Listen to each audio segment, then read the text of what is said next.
Tuturuan ko kayo kung paano gumawa ng atsara. May ganawa na ako dito.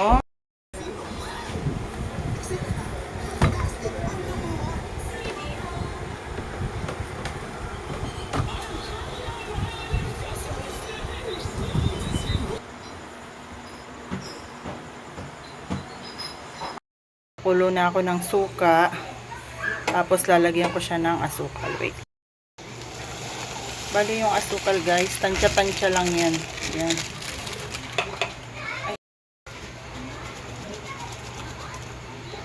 Yan, tapos imimix na natin siya. Mix lang natin siya.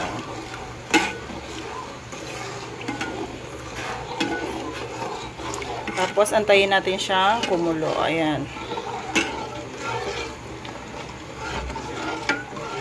Yung kaldero ko guys ay ganyan talaga ang kulay niya. Sobrang tagal nang ginagamit. Ayan. Antayin lang natin siyang kumulo. Ayan. Lagyan na rin natin siyang kaunting asukal. Ay, asin. Para lang maano yung tamis. Ayan. Ganyan lang kadali gumawa ng atsara guys. Bali, suka ito at nilagyan ko kaunting tubig para hindi naman sobrang asin.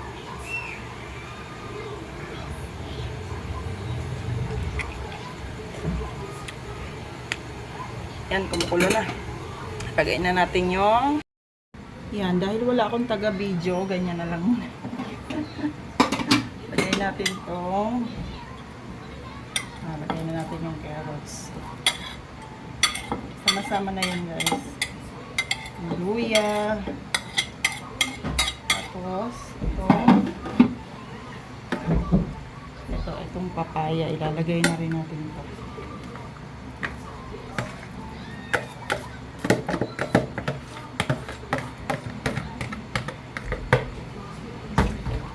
Haluin lang natin.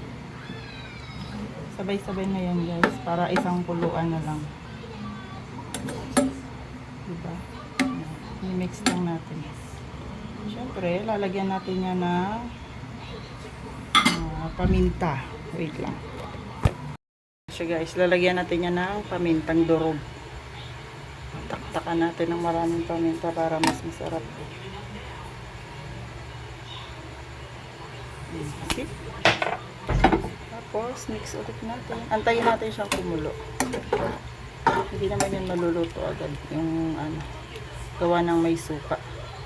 Hindi malalambot yung papaya at yung carrots kasi may suka siya.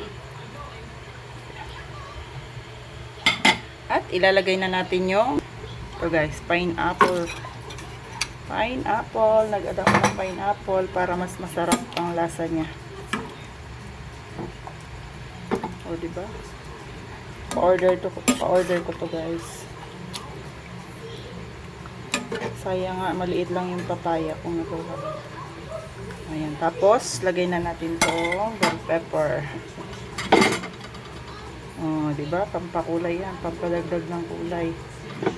Mix ulit. Tapos, antayin na lang natin siyang kumulo. Pag kumulo na yan, pwede na. Siyempre, lalasahan mo kung okay na yung tamis at yung asim niya. Okay, wait lang natin kumulo. Mga ilang minutes lang yan. Habang inaantay natin siyang kumulo, ilagay na natin tong pasas. O, diba? Sabay-sabay na yan, guys. Tapos, haluin na ulit natin.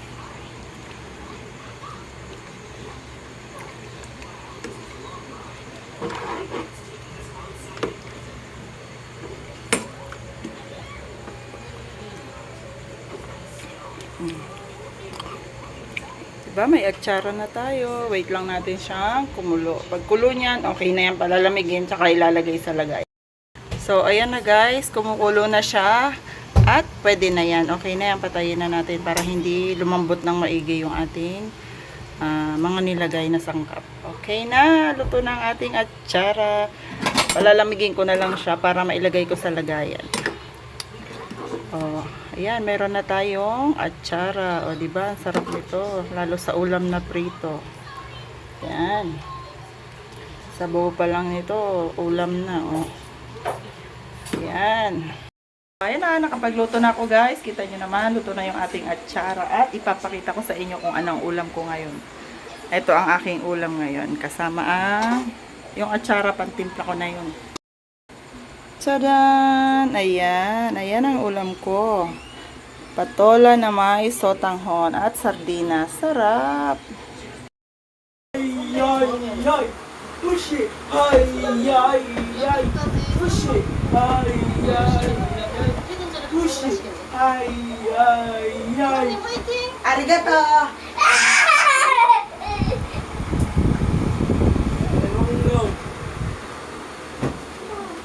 Push it. Ay, push it. Ay,